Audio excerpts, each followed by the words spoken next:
Welcome back, everyone, to today's lunchtime lesson. Today's lesson, we are going to talk about the lies that we have come to believe about ourselves, lies that we were told from other people told to us, and we have, unbeknownst to us, internalized them. And I thought about this topic because as I was thinking about lessons that I wanted to share today, I want to make sure that even though on this channel we talk about the person or person type that has wronged us and characteristics about narcissism and toxic people, I don't want to just leave it there. I don't want it to just be where we just kind of, vent and air our grievances. But I do that mainly so, A, you get confirmation that you're not imagining what's happening to you or anything like that.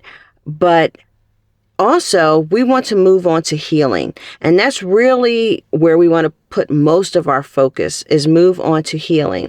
So as I was thinking about that and what we would talk about in today's lesson while we are, while I'm having my lunch, I'm not sure what you're doing, but where these things that we believe about ourselves have originated. And what got me to thinking about that was actually, I'm supposed to be on a break, meaning my school where I teach is closed this week, but I have not slowed down or relaxed at all. I have been working. I have another side business that I run in the agricultural area. And then I also come on and do YouTube videos daily. And I have not slowed down at all.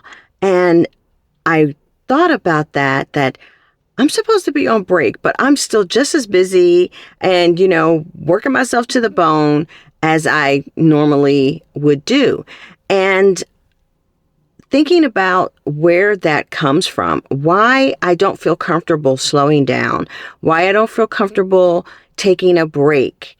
And I had to be honest with myself. It's because I've got this thing where I do not want people to think that I'm lazy, which is so ridiculous because anybody who, knows me firsthand that, wants the best for me will acknowledge that I can be a workaholic. I am anything but lazy. I will work and work and work and work and work. Sitting idle is something that just has always made me uncomfortable, but I had to think back to why.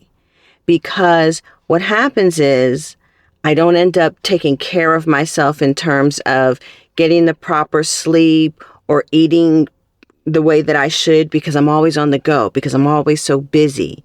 And so some of those self-care things falls to the wayside. So I had to think back and why can't I just sit down and watch a TV show? What is so wrong with that? Why do I feel so uncomfortable about just taking a break? And I might give myself like a half a day to do something that you would consider a break, read a book or whatever, go for a walk or whatever. But like beyond that, I'm like, I should be doing something. I should be doing something. And I get this angst. And why is that? I should be able to slow down, take it easy. Not only should I, as I get older, I have to realize that I cannot always have my foot on the pedal. It's just not healthy. It doesn't give you time to reflect. When you don't sleep properly, it doesn't give your body time to heal. So I am trying to prioritize those things, a sleep schedule and, meal prep, so I'm not eating on the go, things like that. But where did that thought come from? That fear, really? It's really a fear of what other people are going to think about me. I don't want people to think that I'm lazy. And I had to be honest. And when I think back, I think it really started to take root. My first marriage, I married young. I was 22. And my husband, I would often tell me, criticize me about how long I slept. Or, and I mean, I had a full-time job, so it wasn't like I was sleeping all through the day. But if I needed to take a nap in the middle of the day on the weekend, I would get criticized about how long I slept. I had an office job, and he was a blue-collar worker, and he would often tell me things like, he would look at my hands and say, "Look at you, you haven't done a day of work in your life." And he would constantly talk about how I didn't really work. And, he had a job that was physical labor. So, he's the only one that works hard. I have no right to be tired. Now, mind you, I had a very high paying, highly demanding job in the tech field.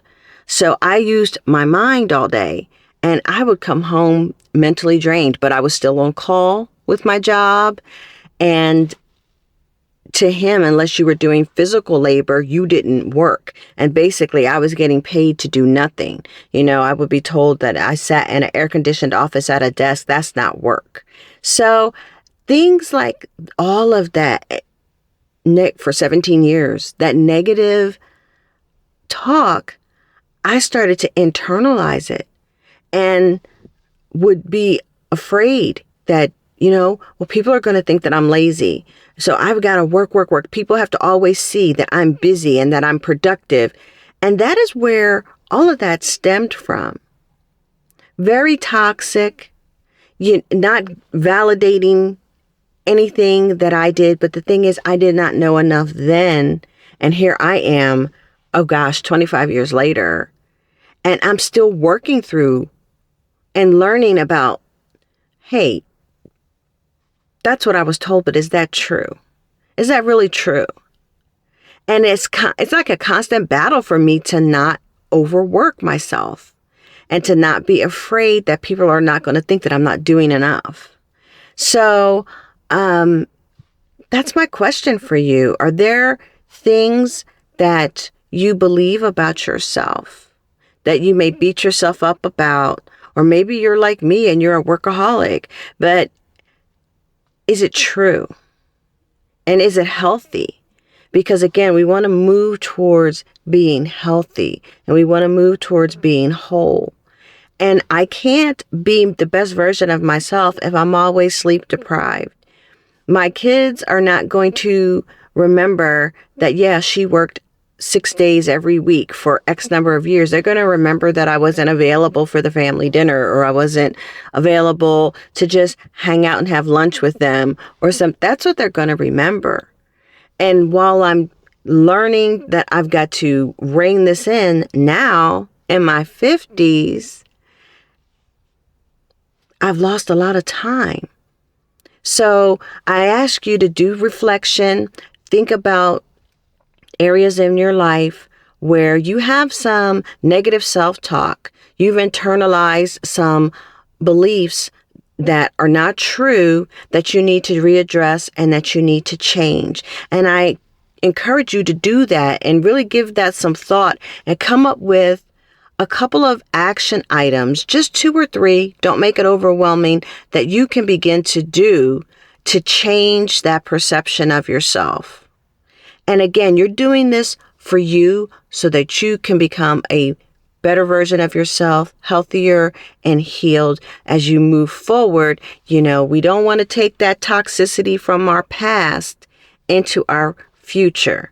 So that is today's lunchtime lesson. I hope that it blesses you and it reaches whoever it needs to reach. As always, if you need prayer, feel free. Drop a comment, send me an email. I'll be happy to pray for you. All right. Until next time, guys, have a beautiful day. I don't know about where you are, but it's like 80 degrees in November in New Jersey. It's beautiful, but we'll see if it lasts. Anyway, have a good one, guys. Until next time. Bye.